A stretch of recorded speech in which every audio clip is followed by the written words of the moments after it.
Laura, I'm going to hand over to you. Why don't you start off by telling everyone a little bit more about who you are and what you do? Thanks, Adam. Great to be here today on the podcast. So, yeah, I'm Laura. I'm the CEO of Berkley Care Group. I joined Berkley in 2021, shortly after it was acquired by that very company that you mentioned earlier, Clariane, who are a European healthcare provider. And I actually joined the business as the Chief Operating Officer and became the Chief Executive in September of last year.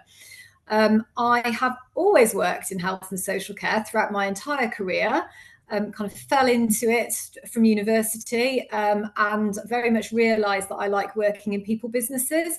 And so, yeah, have been working throughout the sector in various different parts to date. So, yeah, I absolutely love health and social care passionately and making a difference to people and their quality of life. So, yeah, a nice career journey for me, and I'm very proud to be the CEO of Berkley. Fantastic, fabulous, great. Well, let's get straight in. So, management buyouts.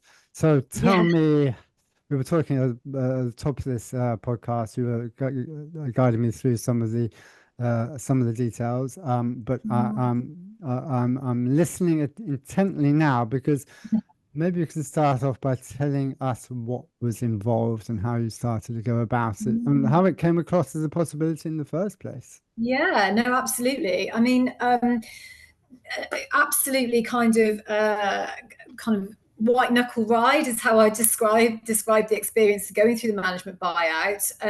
Primarily because it was a very swift process from Clariane taking the decision to sell Berkley through to us completing on the management buyout was approximately 4 months, 4 or 5 months.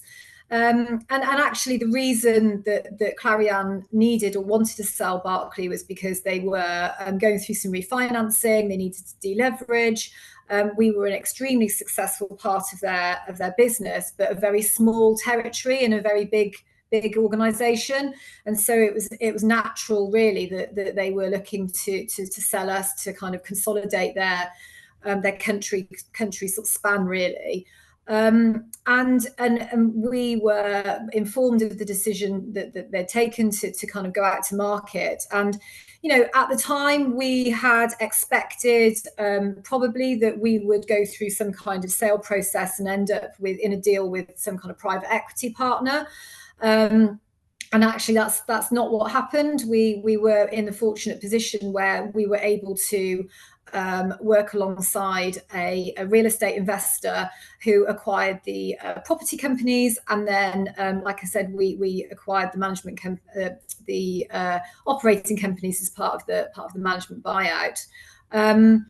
So yeah, it was very, very quick from decision to go to market to signing at the beginning of March, which was fairly unprecedented and came with a very steep learning curve. It was my first time kind of leading a team through a sale process, and being very new in post as well. It had all kinds of personal and kind of work-related challenges. Yeah, I'm sure. So tell me about the management buyout. So how many of your colleagues were involved in this process, in the negotiations, in coming together as a management team? How many of Yeah, you so were involved?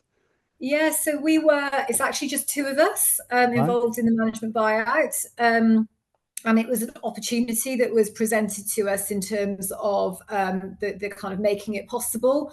And we were in a position where we were able to assess the kind of support offer that was put on the table to support with the management buyout, and saw it really as a significant opportunity for us to take a real true ownership of the business, rather than kind of working as a senior exec team, albeit typically with some benefits, in terms of future exit within a typical private equity situation.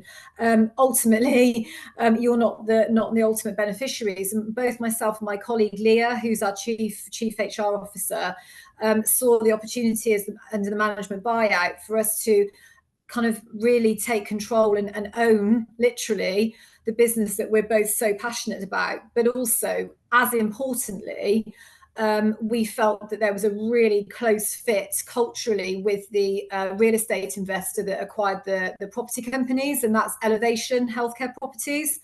So part of the sale process was that we went through the usual management presentations that we had to deliver to potential future investors.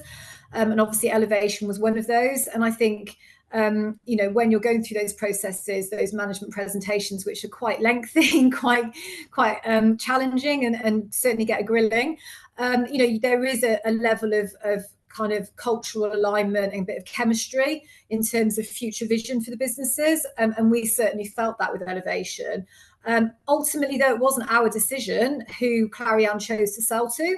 But we were very fortunate that we were able to, yes, we gave opinion about who our preference would be, but ultimately, if it hadn't been Elevation, then we wouldn't have had the opportunity to carry on with the management buyout. So it was like I said, a very tense process, and one that we were obviously heavily invested in, both kind of financially and also emotionally. Yeah, and tell me, was it when you realised that we're told that Clarion were looking to offload Berkley, it was that from your side, was it, let's think about how to do this, or was it like an immediate feeling of there's an opportunity here? I don't know if you've been involved in these kind of processes, even on the sideline before. I'm just curious about how you came to the decision. Yeah, well, let's essentially go for it. Yeah, it's a really good question. I think that the kind of how did we feel when Clariane told us that they were looking to sell Berkley? I think we weren't surprised. And that's in part because when Clariane acquired the group, they did so with the ambition to grow the business significantly within the UK. And we had grown since 2021 from 6 homes to 12 homes. And then kind of stagnated at that point, 12 homes. We didn't get any further than that. And unfortunately, I think that although we'd recruited many of our senior leadership team to kind of help us with the growth, we were very mindful that staying at 12 homes, that we might struggle to retain a number of our management team, our senior team, because that growth potential just wasn't there being part of Clariane. So like I said, when they told us that they were looking to sell, whilst it was sad because we'd only been part of that group for 3 years, it was also, like I said, we saw that as an opportunity to really realise the business's full growth potential. And so that was where it was kind of important to be working with the right real estate partner, in the case of the management buyout, that had the same vision as we did and the same appetite to grow and to support us with that growth, forward fund growth potentially. And so that's where kind of elevation came in, and hopefully we'll continue to work with them in the future. So it wasn't something, I think, that we at the time thought, oh, why don't we try and do a management buyout? It was something that evolved as part of the sale process, albeit that evolution was quite quick in terms of going from not being on our radar at all to, okay, this could be an opportunity for us. Yeah, I see. So did you know Elevation previously? Did you have a relationship with them previously, or was it like jumping into a new relationship? No, so Elevation already owned one of the properties that we operated in. Right. And so there was an existing relationship, which albeit kind of over a desk, it was a bit remote.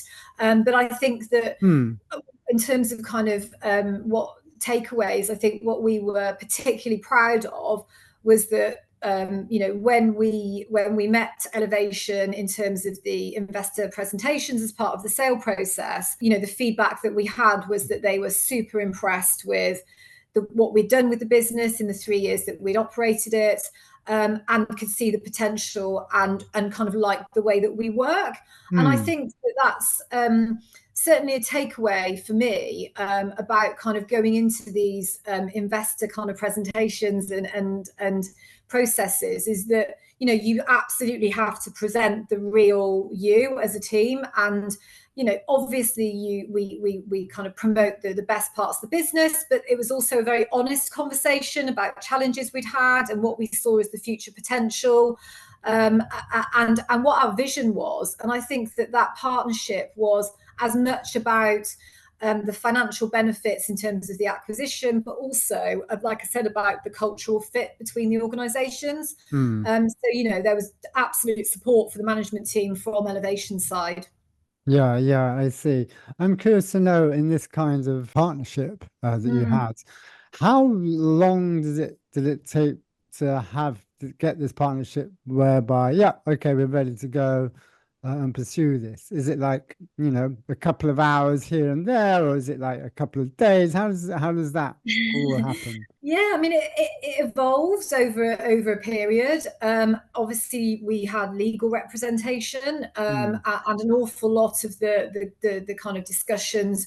The discussions in the early days were kind of a bit more informal proposals, and this is how we could see things working. And that quickly, once we got into a period of exclusivity, or Clarianne got into a period of exclusivity with Elevation, that's when we were engaged with lawyers, and kind of very much negotiating through lawyers, and agreeing kind of, obviously agreeing the leases, but also agreeing the management contracts. So, and it was a fairly swift process initially, but then as soon as you get lawyers involved, things tend to be a little bit more protracted. And the brakes are on. Rightly so, and I think what both myself and Leah both kind of reflected on was, how much you depend upon your lawyers to obviously advise you, but ultimately you are instructing them.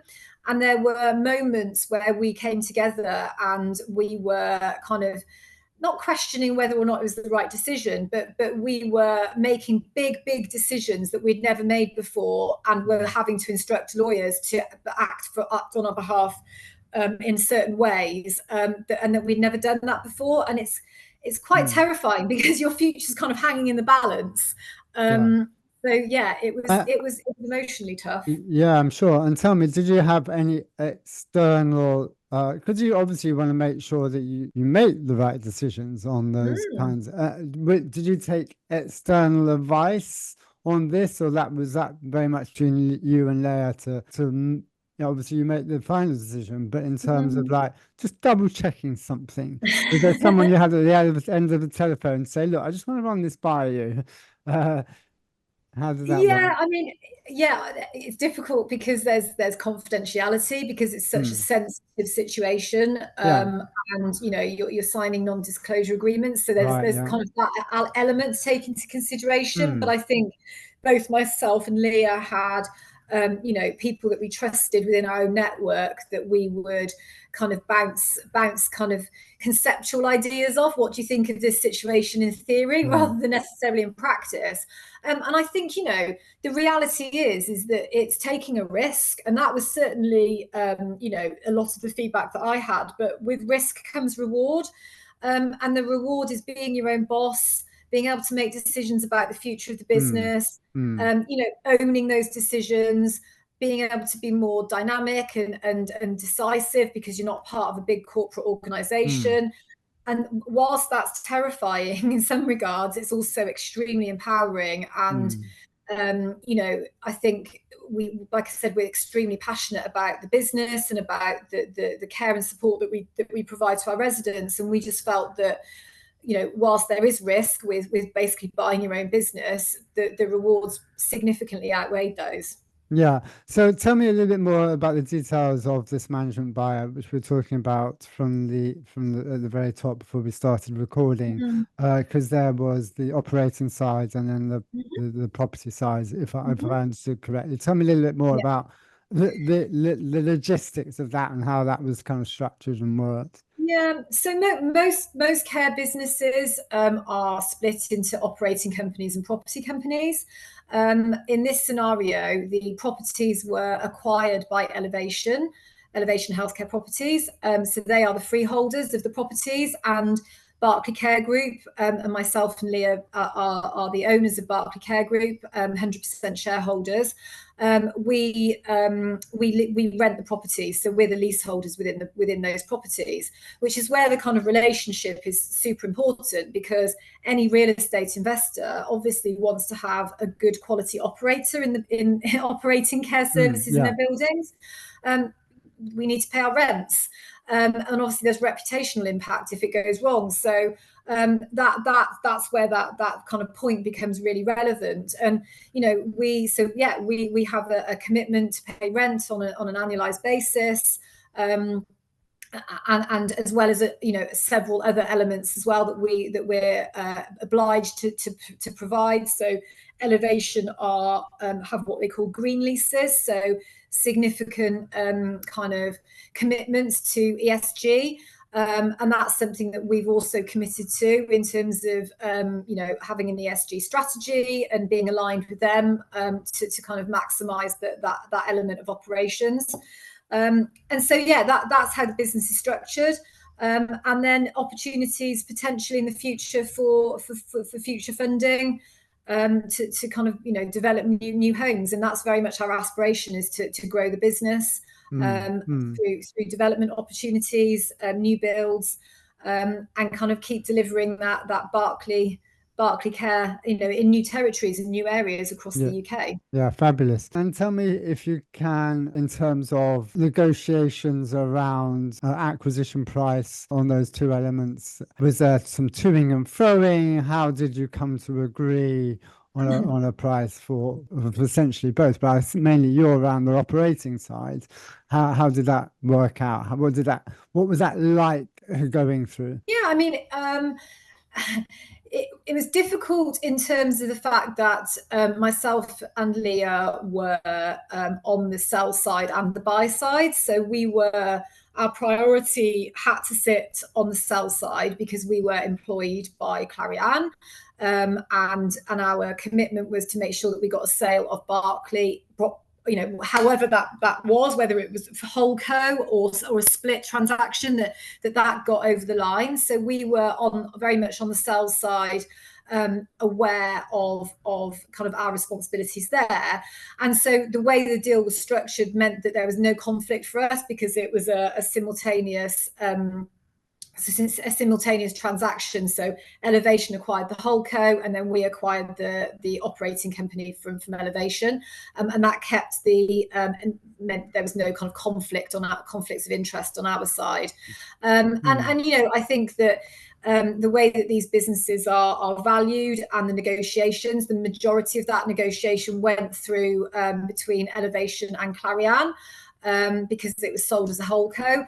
And then there was a discussion and a negotiation that we had with Elevation around the OpCo acquisition. So it was certainly new territory for myself and Leah, and that is absolutely where it's important to have sound advice from trusted legal team. Right. We use Shoesmiths, who are absolutely excellent, there for us day and night. When you're doing these deals, you are literally working into the night and into the next day on occasions, because you're up against it from a timing perspective. And there was a very short deadline for completion. So I would say that was our biggest kind of support, was having the support of the lawyers, who kind of took the premise of the deal and understood it from our side, and obviously represented us to get to maximize the best outcome for us. Yeah, I see, Laura. Fabulous. Thank you for sharing this. And tell me as much or as little as you like on this next question. But in terms of the operation company acquiring that, you had to borrow funds to make this acquisition, or how did you go about it? Yeah, so there's some borrowing that's had to take place in order to acquire the operating companies, and obviously taking on any kind of finance means that you have to be absolutely certain that the business is performing at a level whereby you're able to kind of repay that finance. That's really important.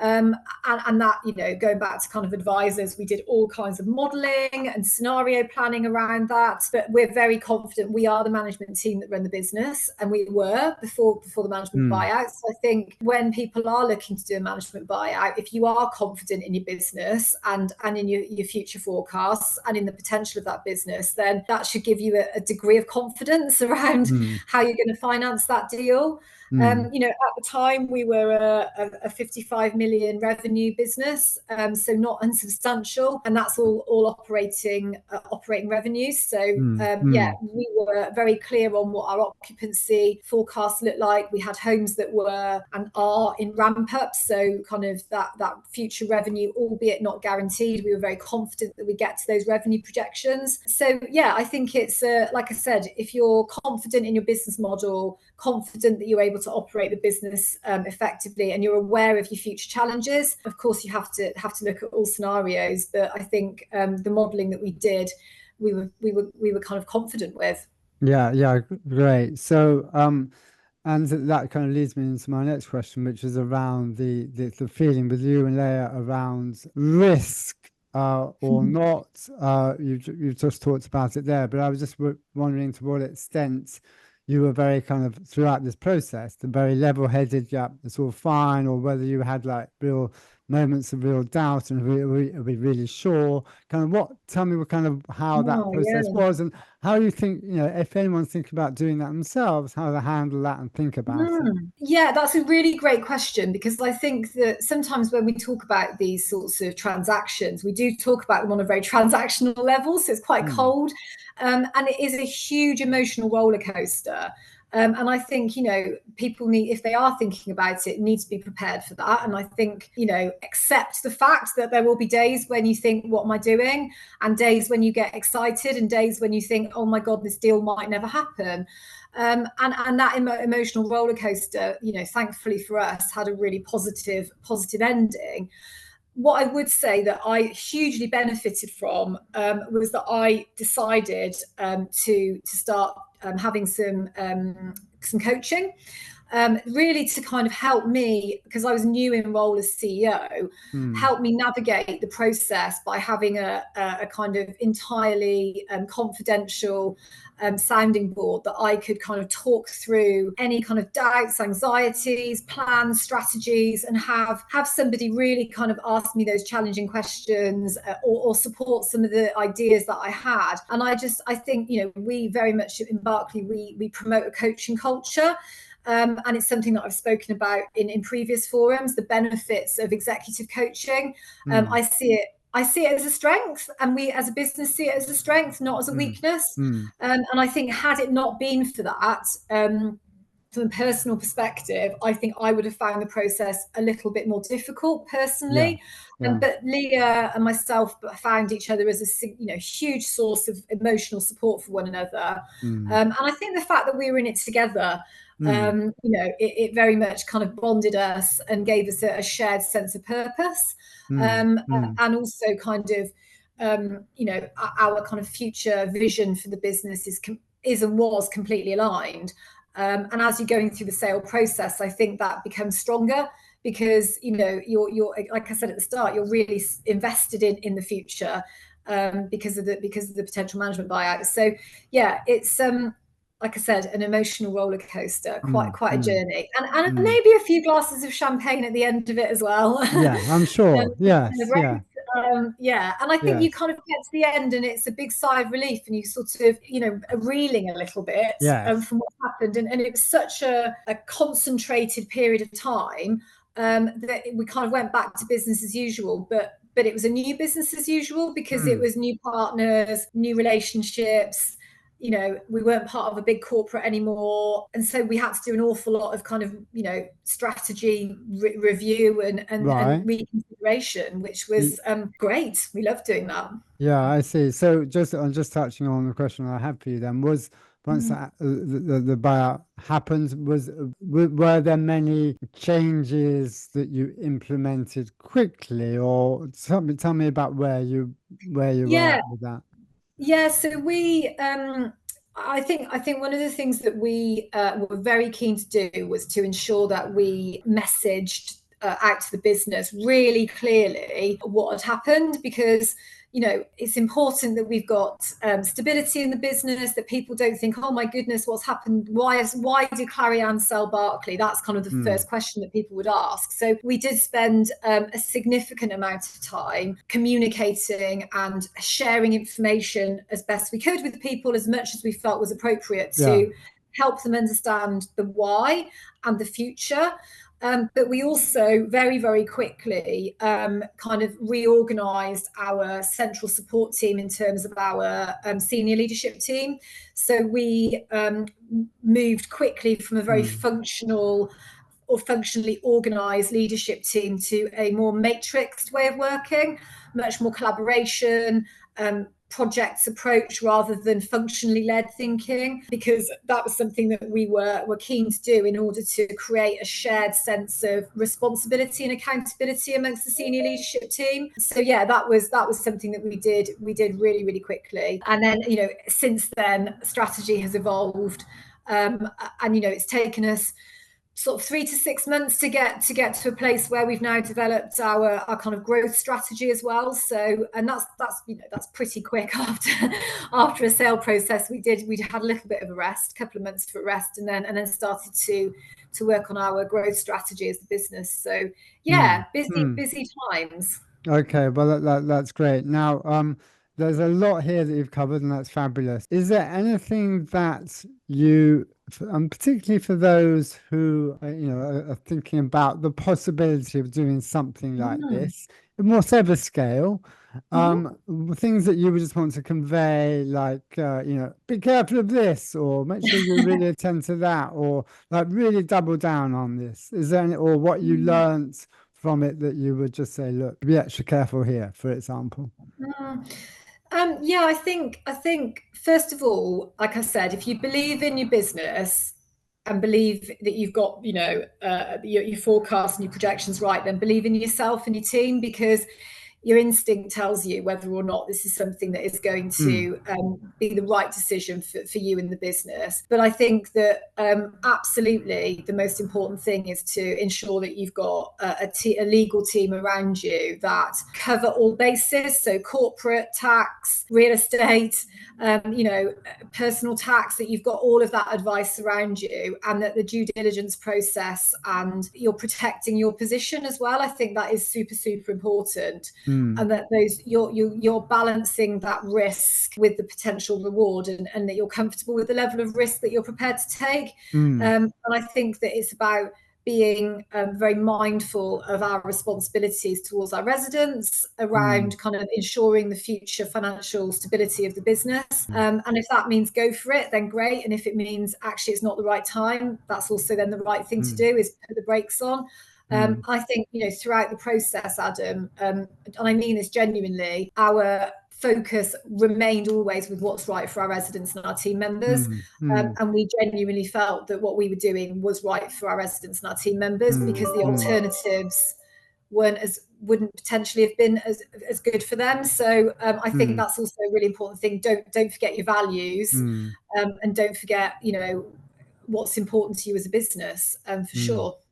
Great. Well, that's a perfect way to end. So, Laura, thank you so much. Now, one final question from me is, if people maybe want to put your brains on this, how could they possibly get in touch with you? Oh yeah, great question. I'm on LinkedIn, so you'll find me on LinkedIn. Always happy to talk to people. It's a kind of management structure. Management buyouts are not that commonplace in our sector. And this one, we've had lots of questions. People have approached me, all kinds of networking events, wanting to know things. Very happy to share, help people if they're thinking about doing the same, and sharing our experiences in more detail. So through LinkedIn, or by all means, drop me an email, and you can find me on the Berkley Care Group website. Perfect. Laura, thank you so much for being on the Care CEO Success Stories podcast. You're welcome. Thanks, Adam.